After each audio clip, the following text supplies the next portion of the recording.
This week we were challenged to write a textual sermon. My text for this sermon, I chose James chapter 4, verses 13 through 15, which says, "Go to now, ye that say, today or tomorrow we will go into such a city, and continue there a year, and buy and sell, and get gain. Whereas ye know not what shall be on the morrow, for what is your life? It is even a vapor that appeareth for a little time, and then vanisheth away. For that ye ought to say, if the Lord will, we shall live and do this or that." I chose these verses because life is too short to be anxious for the next day, week, or even year. Why be anxious when we're not even promised the next minute?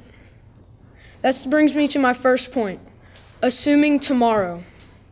James 4:13 says, "Go to now, ye that say, today or tomorrow, we will go into such a city and continue there a year, and buy and sell, and get gain."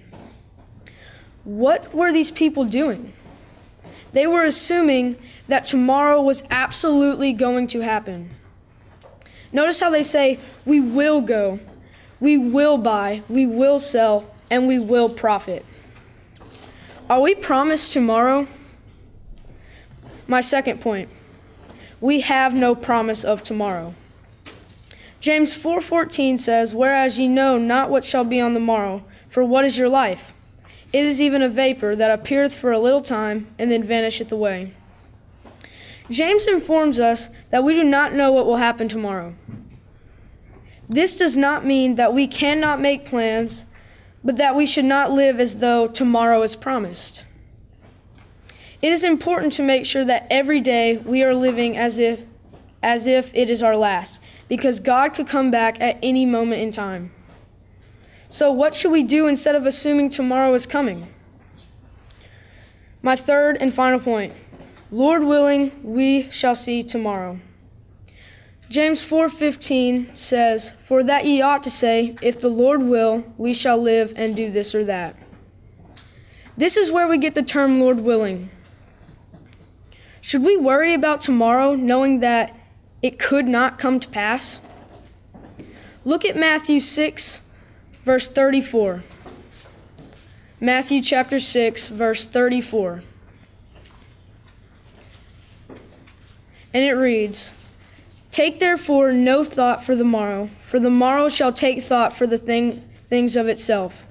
Sufficient unto the day is the evil thereof." What does this verse mean to you?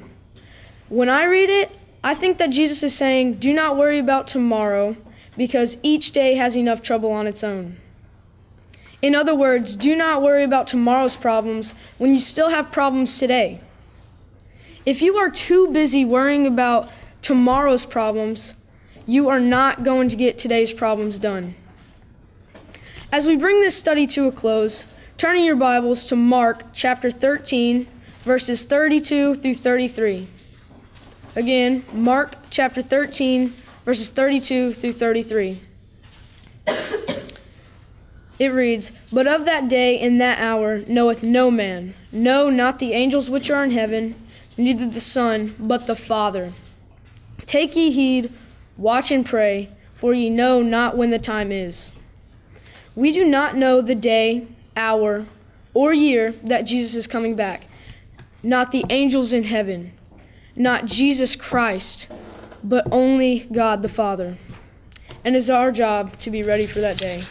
Thank you.